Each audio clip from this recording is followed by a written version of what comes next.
for power, and as the guiding and emotions intensify and the sides do anything to win.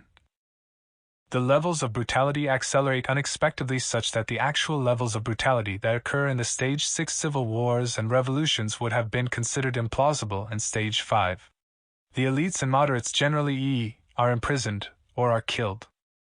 Reading the stories of civil wars and revolutions, such as the Spanish Civil War, the Chinese Civil War, the Russian Revolution, and the French Revolution, made my hair curl. How do they transpire? Earlier I described the dynamics of Stage 5 that led to crossing the line into Stage 6. During this stage all of those intensify greatly. I will explain how civil wars and revolutions transpire. As previously described, the cycle of building wealth and wealth gaps that leads to a very small percentage of the population controlling an exceptionally large percentage of the wealth eventually results in the poor majority overthrowing the rich minority via civil wars and revolutions. This has happened more times than one can imagine. While most of the archetypical civil wars and revolutions shifted power from the right to the left, many shifted wealth and power to the right and away from those on the left. However, there were fewer of them, and they were different. They typically happened when the existing orders slipped into dysfunctional anarchies and a large percentage of the population yearned for strong leadership, discipline, and productivity. Examples of revolutions from the left to the right include Germany, Spain, Japan, and Italy in the 1930s, the fall of the Soviet Union in the 1980s to the early 1990s, the 1976 coup in Argentina replacing Isabel Perón with a military junta, and the coup leading to the Second French Empire in 1851. All those that I examined worked or didn't work for the same reason. Like those of the left, these new internal orders succeeded when they produced broad-based economic successes and failed when they did not. Because broad economic prosperity is the biggest reason a new regime succeeds or fails, the long-term trends have been to both greater total wealth and broader distribution of the wealth. That big picture can be easily lost when one is in and experiencing one part of the big cycle. Typically, the people who led the Civil War revolution were well-educated people from middle-class backgrounds. For example, 3 of the key revolutionary leaders of the French Revolution were Georges Jacques Danton, a lawyer raised in a bourgeois family, Jean-Paul Marat, a physician, scientist, and journalist raised in a bourgeois family, and Maximilien Robespierre, a lawyer and statesman also from a bourgeois family. This revolution was initially supported by many liberal aristocrats, like the Marquis de Lafayette, who were raised in moderately well-off families. Similarly, the leaders of the Russian Revolution were Vladimir Lenin, who studied law, and Leon Trotsky, who was raised in a bourgeois family of intellectuals. The Chinese Civil War was led by Mao, who was from a moderately well-off family and studied a variety of subjects such as law, economics, and political theory, and Zhou Enlai, who was from a scholarly middle-class family of civil servants. These leaders also typically were charismatic and able to lead and work well with others to build big, well-run organizations that have the power to bring about the revolutions. If you want to look for the revolutionaries of the future, you might keep an eye on those who have these qualities.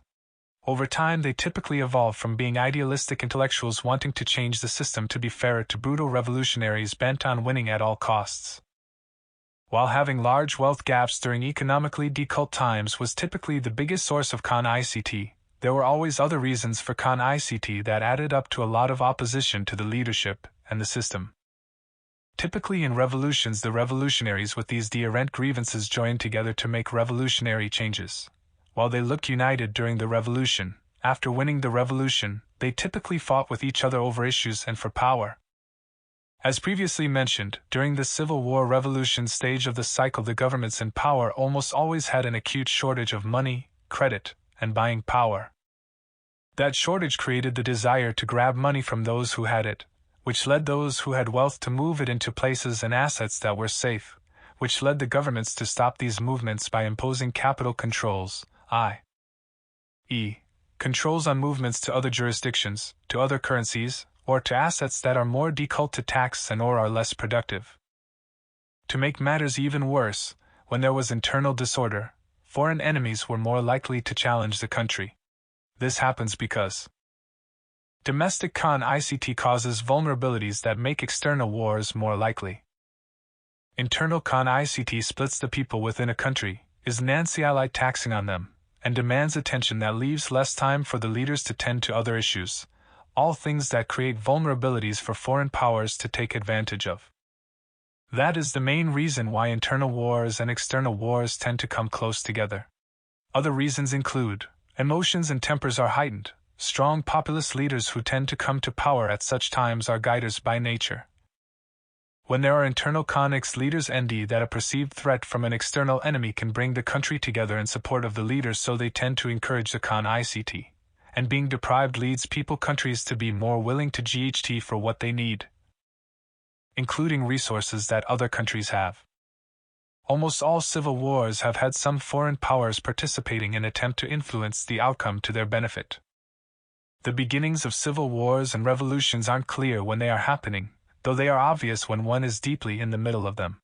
While historians assign dates to the beginnings and ends of civil wars, they are arbitrary. The truth is that almost no one at the time knows that a civil war has begun or that it has ended, but they know when they are in them.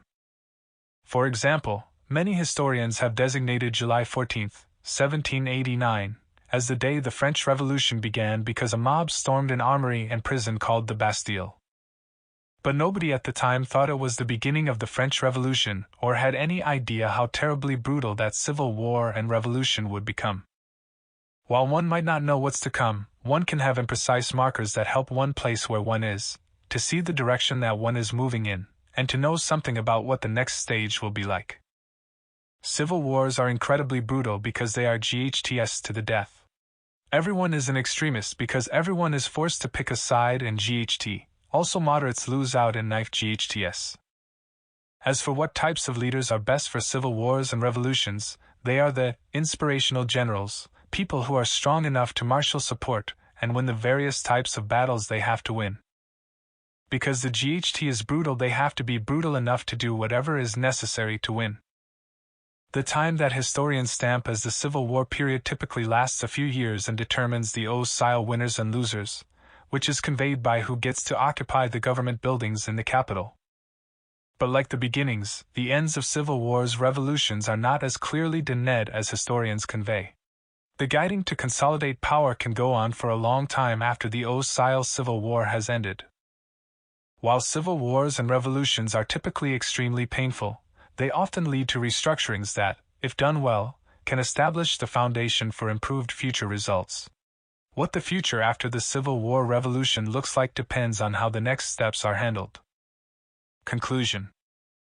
My study of history has taught me that nothing is forever other than evolution, and within evolution there are cycles that are like tides that come in and go out, and that are hard to change or GHT against.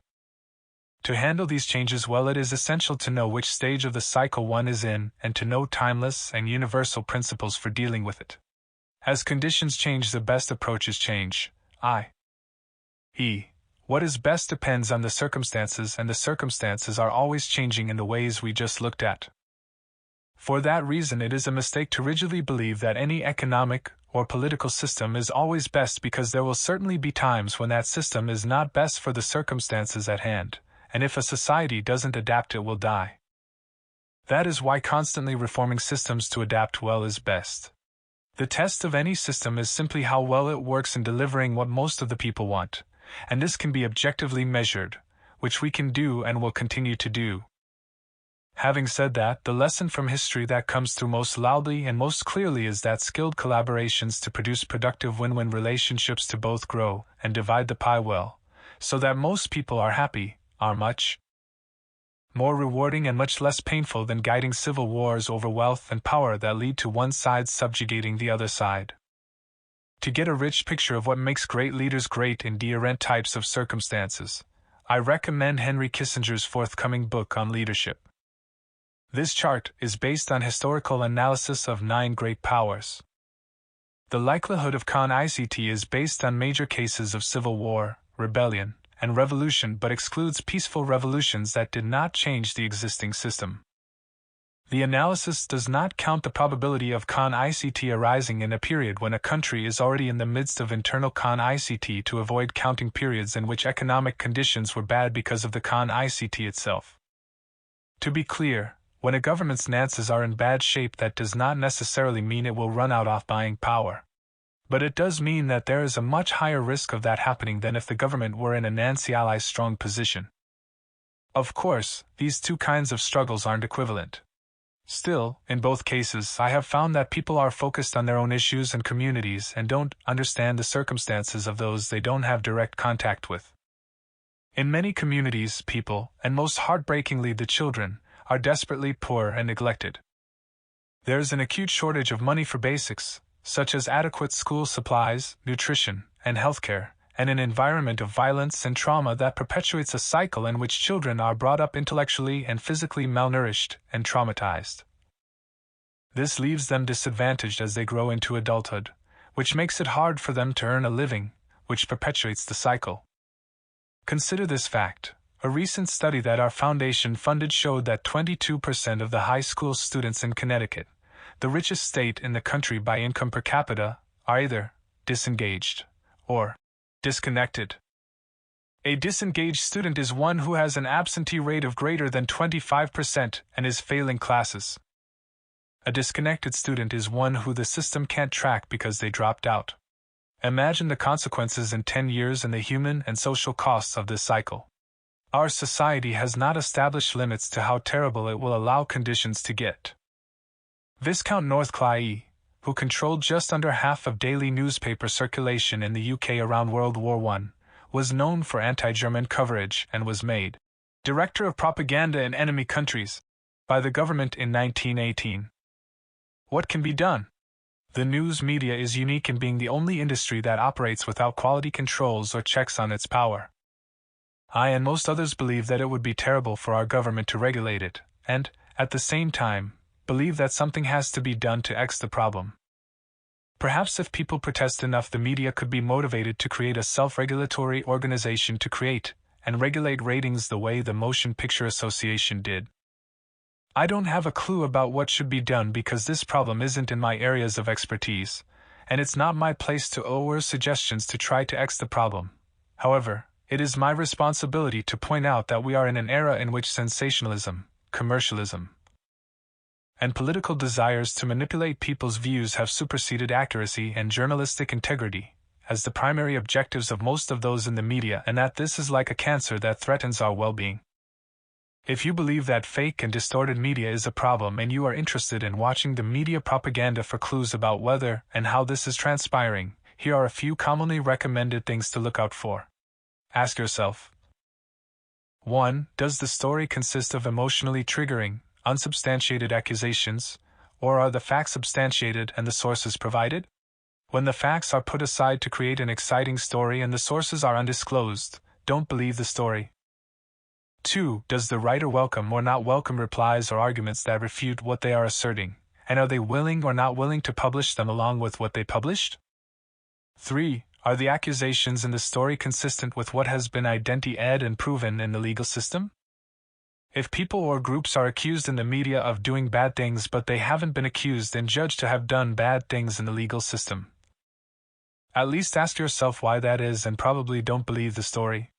4. If the writer or outlet has previously shown themselves to be biased, assume that they and their stories are biased. The Roman Republic and Athens both had democratic elements, but not everyone was able to participate or vote equally. Although democracies have existed for thousands of years, it is only recently that most people were allowed to vote.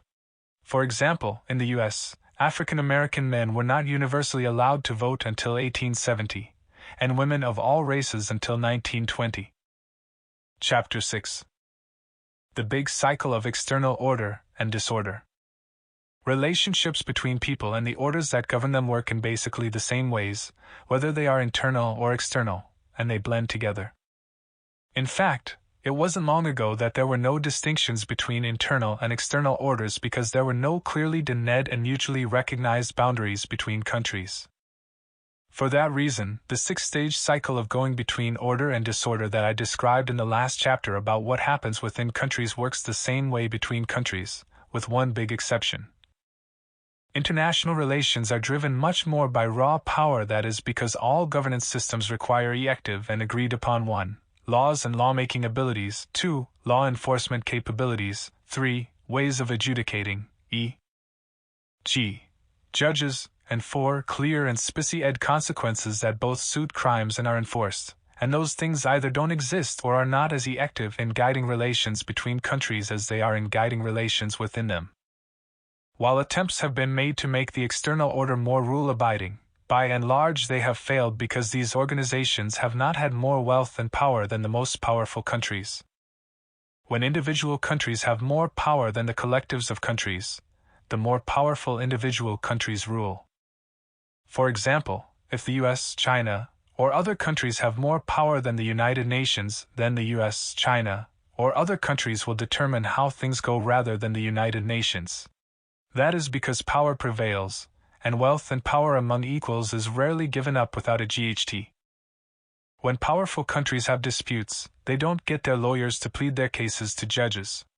Instead, they threaten each other and either reach agreements or GHT. The international order follows the law of the jungle much more than it follows international law. There are major kinds of GHTS between countries: trade, economic wars, technology wars, capital wars, geopolitical wars, and military wars. Let's begin by widening them. 1. Trade, economic wars, conflicts over tariffs, import-export restrictions, and other ways of damaging a rival economically. 2. Technology wars, conflicts over which technologies are shared and which are held as protected aspects of national security. 3. Geopolitical wars, conflicts over territory and alliances that are resolved through negotiations and explicit or implicit commitments, not guiding. 4. Capital wars, conflicts imposed through financial tools such as sanctions and limiting foreign access to capital markets. 5. Military wars, conflicts that involve actual shooting and the deployment of military forces. Most GHTS between nations fall under one or more of those categories. They are over wealth and power, and the ideologies pertaining to them. While most of these types of wars don't involve shooting and killing, they all are power struggles. In most cases, the RST4 kinds of war will evolve over time as intense competitions between rival nations until a military war begins. These struggles and wars, whether or not they involve shooting and killing, are exertions of power of one side over the other. They can be all out or contained, depending on how important the issue is and what the relative powers of the opponents are. But once a military war begins, all 4 of the other dimensions will be weaponized to the greatest extent possible. As discussed in the last several chapters, all of the factors that drive internal and external cycles tend to improve and worsen together. When things get bad, there are more things to argue over, which leads to greater inclinations to GHT. That's human nature, and it is why we have the big cycle, which oscillates between good times and bad ones. Out wars typically occur when existential issues are at stake, and they cannot be resolved. The wars that result from them make it clear which side gets its way and has supremacy in subsequent matters. That clarity over who sets the rules then becomes the basis of a new international order. The following chart shows the cycles of internal and external peace and conflict in Europe going back to 1500 as reacted in the deaths they caused. As you can see, there were 3 big cycles of rising and declining conflict, averaging about 150 years each. Though big civil and external wars last only a short time, they are typically the culmination of the long-standing conflicts that led up to them. While World Wars I and II were separately driven by the classic cycle, they were also interrelated. As you can see, each cycle consisted of a relatively long period of peace and prosperity that sowed the seeds for terrible and violent external wars. Both the upswings and the downswings affected the whole world. Not all countries prosper when the leading powers do because countries gain at the expense of others. For example, the decline of China from around 1840 to 1949, known as the Century of Humiliation, came about because the Western powers and Japan exploited China. As you read on, keep in mind that the 2 things about war that one can be most confident in are 1, that it won't go as planned, and 2, that it will be far worse than imagined. It is for those reasons that so many of the principles that follow are about ways to avoid shooting wars. Still, whether they are fought for good reasons or bad, shooting wars happen. To be clear, While I believe most are tragic and fought for nonsensical reasons, some are worth guiding because the consequences of not guiding them would be intolerable. The timeless and universal forces that produce changes to the external order. As I explained in Chapter 2, after self-interest and self-survival, the quest for wealth and power is what most motivates individuals, families, companies, states, and countries. Because wealth equals power in terms of the ability to build military strength, control trade, and influence other nations, domestic and military strength go hand in hand. It takes money to buy guns and it takes money to buy butter. When a country fails to provide adequate amounts of either, it becomes vulnerable to domestic and foreign opposition. From my study of Chinese dynasties and European empires, I've learned that the financial strength to outspend one's rivals is one of the most immense strengths a country can have. That is how the United States beat the Soviet Union in the Cold War. Spend enough money in the right ways, and you don't have to have a shooting war. Long-term success depends on sustaining both the guns and the butter, without producing the excesses that lead to their declines. In other words, a country must be strong enough financially to give its people both a good living standard and protection from outside enemies. The really successful countries have been able to do that for 200 to 300 years. None has been able to do it forever. Con-ICT arises when the dominant power begins to weaken or an emerging power begins to approach it in strength, or both. The greatest risk of military war is when both parties have 1. Military powers that are roughly comparable and 2. Irreconcilable and existential differences. As of this writing, the most potentially explosive con-ICT is that between the United States and China over Taiwan. The choice that opposing countries face, either guiding or backing down, is very hard to make. Both are costly, guiding in terms of lives and money, and backing down in terms of the loss of status, since it shows weakness, which leads to reduced support. When two competing entities each have the power to destroy the other, both must have extremely high trust that they won't be unacceptably harmed or killed by the other. Managing the prisoner's dilemma well, however, is extremely rare. While there are no rules in international relations other than those the most powerful impose on themselves, some approaches produce better outcomes than others. Specifically, those that are more likely to lead to win-win outcomes are better than those that lead to lose-lose outcomes. Hence this all-important principle.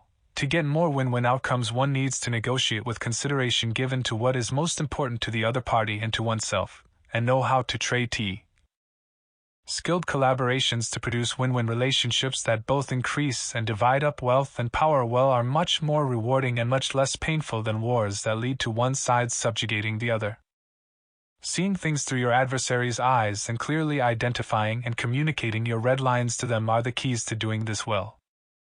Winning means getting the things that are most important without losing the things that are most important, so wars that cost much more in lives and money than they provide in benefits are but stupid. Wars still happen all the time for reasons that I will explain. It is far too easy to slip into stupid wars because of A. the prisoner's dilemma, B. a tit-for-tat escalation process, C. the perceived costs of backing down for the declining power, and D. misunderstandings existing when decision-making has to be fast. Rival great powers typically end themselves in the prisoner's dilemma. They need to have ways of assuring the other that they won't try to kill them lest the other tries to kill them. Tit-for-tat escalations are dangerous in that they require each side to escalate or lose what the enemy captured in the last move. It is like a game of chicken, push it too far and there is a head-on crash. Untruthful and emotional appeals that rile people up increase the dangers of stupid wars, so it is better for leaders to be truthful and thoughtful in explaining the situation and how they are dealing with it. The worst thing is when leaders are untruthful and emotional in dealing with their populations, and it is worse still when they take over the media. By and large, the tendency to move between win-win relationships and lose-lose relationships happens in a cyclical way. People and empires are more likely to have cooperative relationships during good times and to GHT during bad times. When the existing great power is declining in relation to a rising power, it has a natural tendency to want to maintain the status quo or the existing rules, while the rising power wants to change them to be in line with the changing facts on the ground. While I don't know about the love part of the saying, all is fair in love and war, I know the war part is right. As an example, in the American Revolutionary War, when the British lined up in rows for the GHT and the American revolutionaries shot at them from behind trees, the British thought that was unfair and complained. The revolutionaries won, believing the British were foolish and that the cause of independence and freedom justy ed changing the rules of war. That's just how it is. This leads me to one NAL principle: have power, respect power, and use power wisely. Having power is good because power will win out over agreements, rules, and laws all the time. When push comes to shove, those who have the power to either enforce their interpretation of the rules and laws or to overturn them will get what they want. It is important to respect power because it's not smart to GHT a war that one is going to lose. It is preferable to negotiate the best settlement possible. It is also important to use power wisely. Using power wisely doesn't necessarily mean forcing others to give you what you want, i.e., bullying them. It includes the recognition that generosity and trust are powerful forces for producing win-win relationships, which are fabulously more rewarding than lose-lose relationships. In other words, it is often the case that using one's hard powers is not the best path and that using one's soft powers is preferable. When thinking about how to use power wisely, it's also important to decide when to reach an agreement and when to GHT. To do that, a party must imagine how its power will change over time. It is desirable to use one's power to negotiate an agreement, enforce an agreement, or GHT a war when one's power is greatest. That means that it pays to GHT early if one's relative power is declining and GHT later if it's rising. If one is in a lose-lose relationship, one has to get out of it one way or another, preferably through separation, though possibly through war. To handle one's power wisely, it's usually best not to show it because it will usually lead others to feel threatened and build their own threatening powers, which will lead to a mutual escalation that threatens both. Power is usually best handled like a hidden knife that can be brought out in the event of a GHT. But there are times when showing one's power and threatening to use it are most effective for improving one's negotiating position and preventing a GHT. Knowing what matters most and least to the other party, especially what they will and won't GHT for, allows you to work your way toward an equilibrium that both parties consider a fair resolution of a dispute. Though it is generally desirable to have power, it is also desirable to not have power that one doesn't need.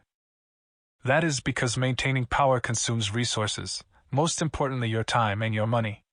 Also, with power comes the burden of responsibilities. I have often been struck by how much happier less powerful people can be relative to more powerful people. Case study: World War II. Now that we have covered the dynamics and principles that drive the external order and disorder cycle, which were derived by looking at many cases, I'd like to briefly look at the World War II case because it provides the most recent example of the iconic dynamic of going from peace to war. Though it is only one case, it clearly shows how the congruence of the three big cycles, i.e., the overlapping and interrelated forces of the money and credit cycle, the internal order-disorder cycle, and the external order-disorder cycle, created the conditions for a catastrophic war and laid the groundwork for a new world order. While the stories from this period are very interesting in and of themselves, they are especially important because they provide lessons that help us think about what is happening now and what might be ahead. Most importantly, the United States and China are in an economic war that could conceivably evolve into a military war, and comparisons between the 1930s and today provide valuable insights into what might happen and how to avoid a terrible war. The path to war. To help convey the picture of the 1930s, I will run through the geopolitical highlights leading up to the OSCE start of the war in Europe in 1939 and the bombing of Pearl Harbor in 1941. Then I will quickly move through the war and the start of the New World Order in 1945, with the US at the peak of its power. The global depression that followed the Great Crash of 1929 led to almost all countries having big internal conflicts over wealth.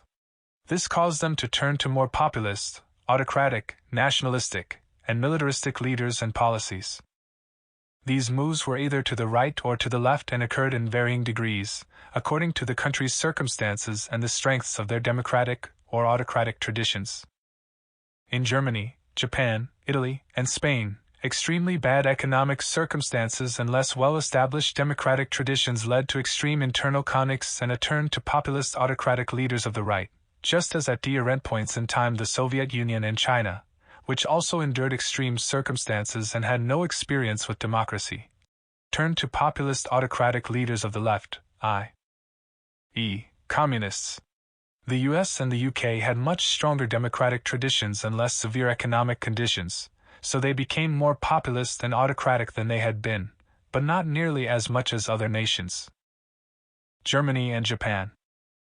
While Germany had previously been saddled with tremendous reparation debts following World War I, by 1929 it was beginning to emerge from under their yoke via the Young Plan, which provided for considerable debt relief and the departure of foreign troops from Germany by 1930. But the global depression hit Germany hard, leading to nearly 25% unemployment, massive bankruptcies, and extensive poverty. As is typical, there was a struggle between populists of the left and populists of the right. Adolf Hitler, the leading populist fascist, tapped into the mood of national humiliation to build a nationalistic Führer, casting the Treaty of Versailles and the countries that imposed it as the enemy. He created a 25-point nationalistic program and rallied support around it.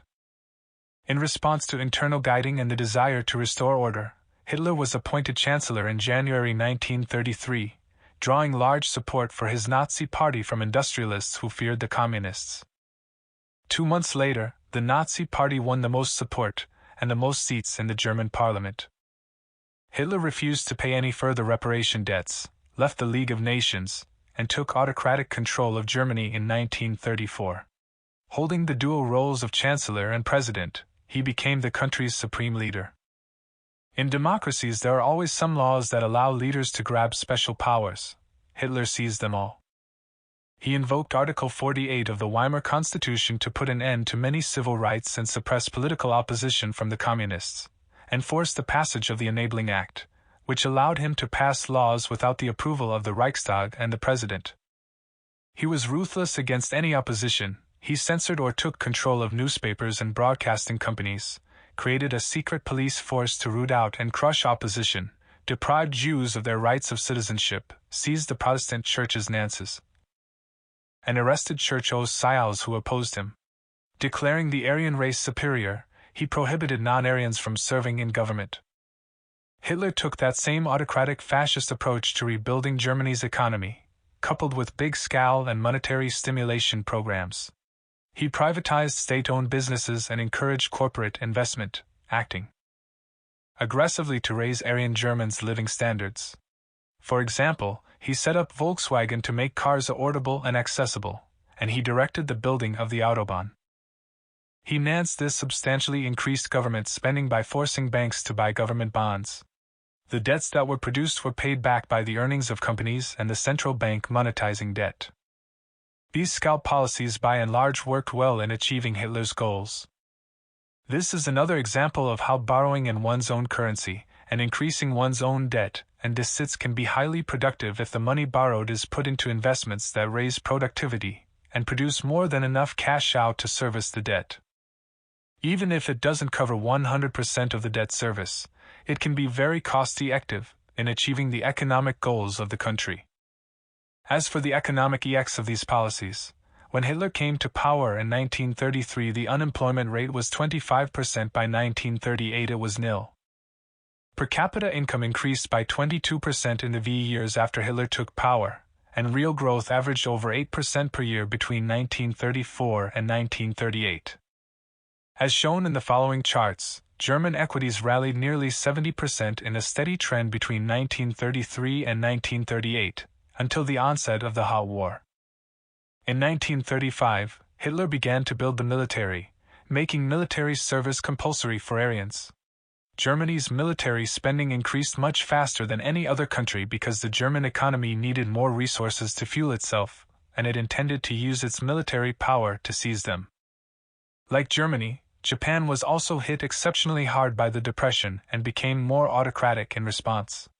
Japan was especially vulnerable to the Depression because, as an island nation without adequate natural resources, it relied on exports for income to import necessities.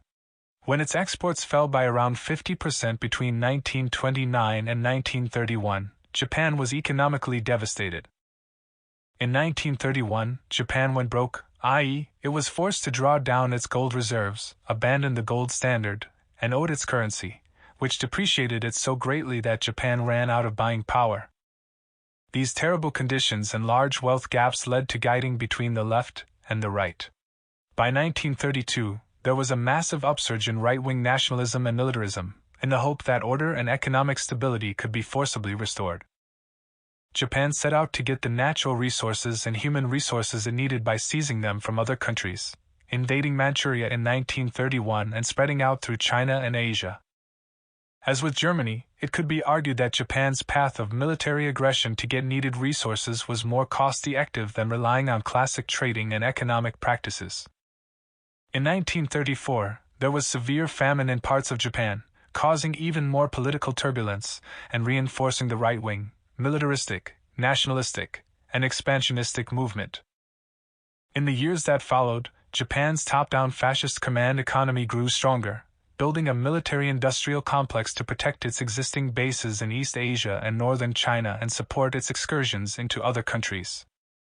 As was also the case in Germany, while most Japanese companies remained privately held, their production was controlled by the government. What is fascism? Consider the following three big choices that a country has to make when selecting its approach to governance. 1. Bottom-up or top-down decision-making. 2. Capitalist or communist ownership of production.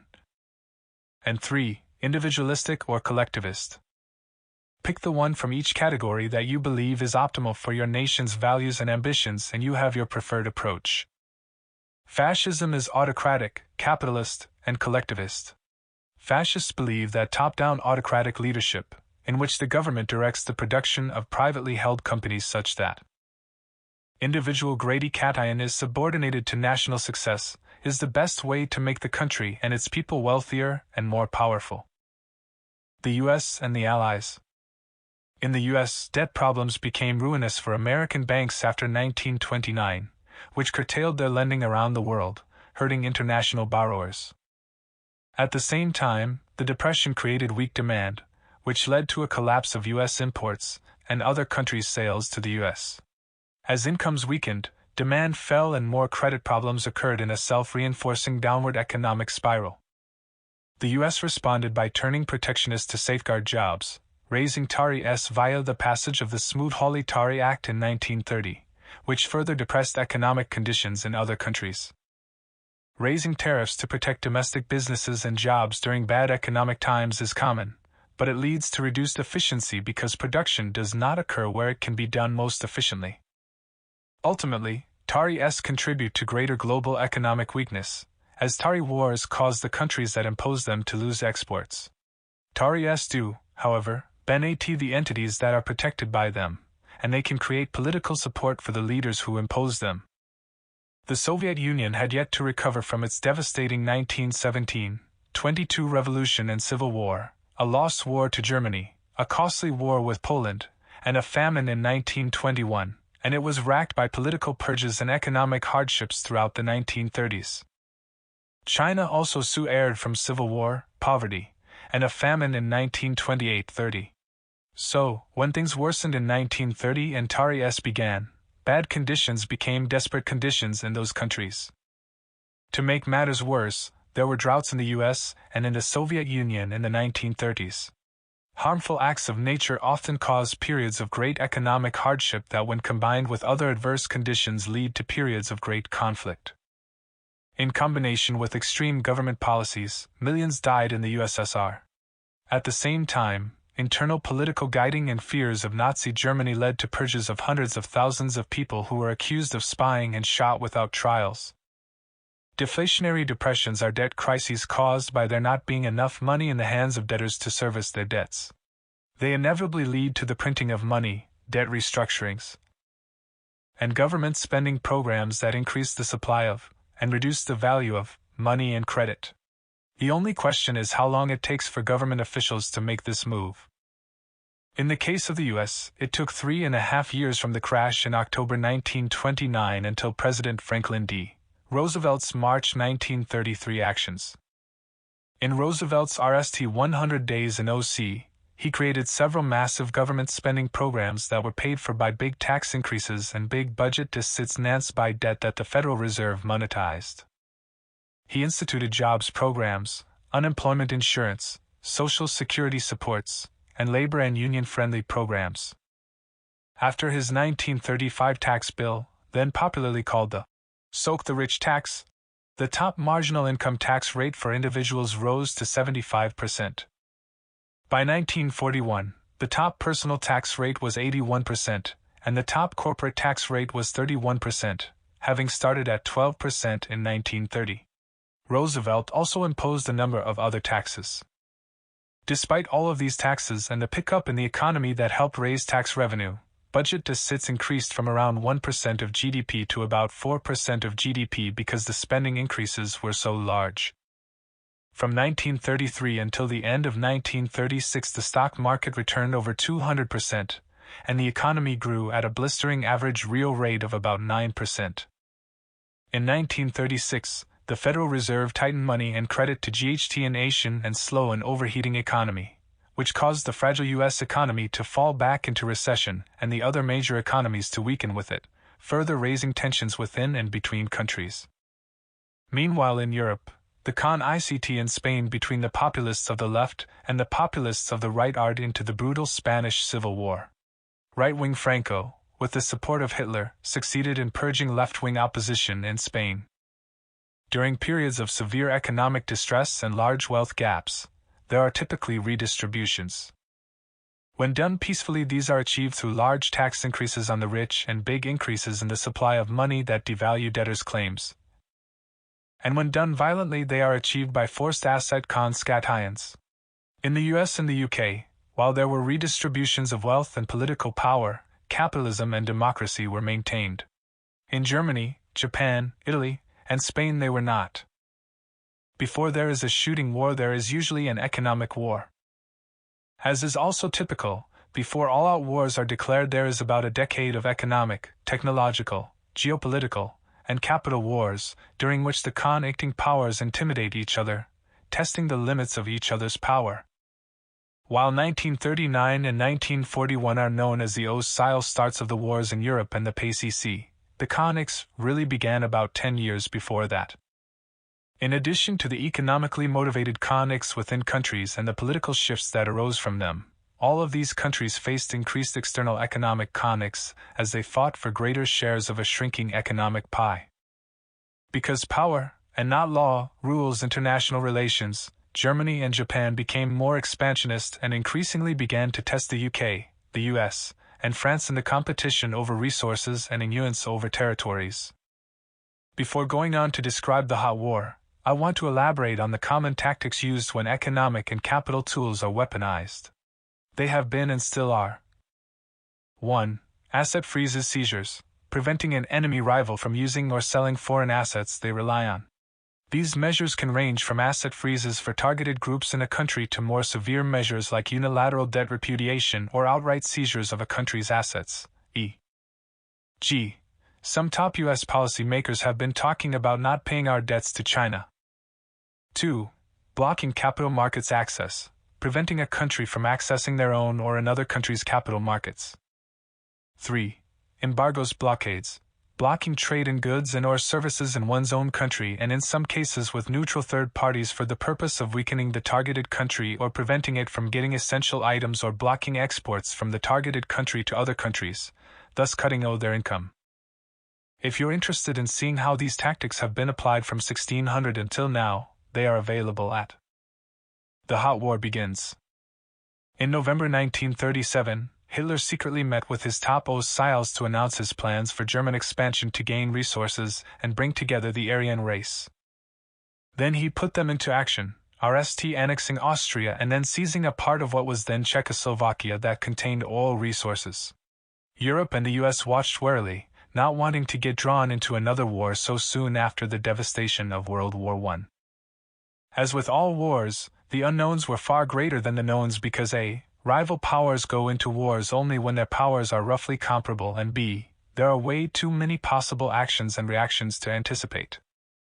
The only thing that is known at the outset of a hot war is that it will probably be extremely painful and possibly ruinous. As a result, smart leaders typically go into them only if the other side has pushed them into a position of either guiding or losing by backing down. For the Allies, that moment came on September 1, 1939, when Germany invaded Poland. Germany looked unstoppable. In short order it captured Denmark, Norway, the Netherlands, Belgium, Luxembourg, and France, and strengthened its alliances with Japan and Italy, which had common enemies and were ideologically aligned. By seizing territory rapidly, Hitler's army was able to conserve its existing oil resources and gain new ones quickly. The thirst for, and acquisition of, natural resources remained a major driver of the Nazi war machine as it pushed its campaigns into Russia and the Middle East.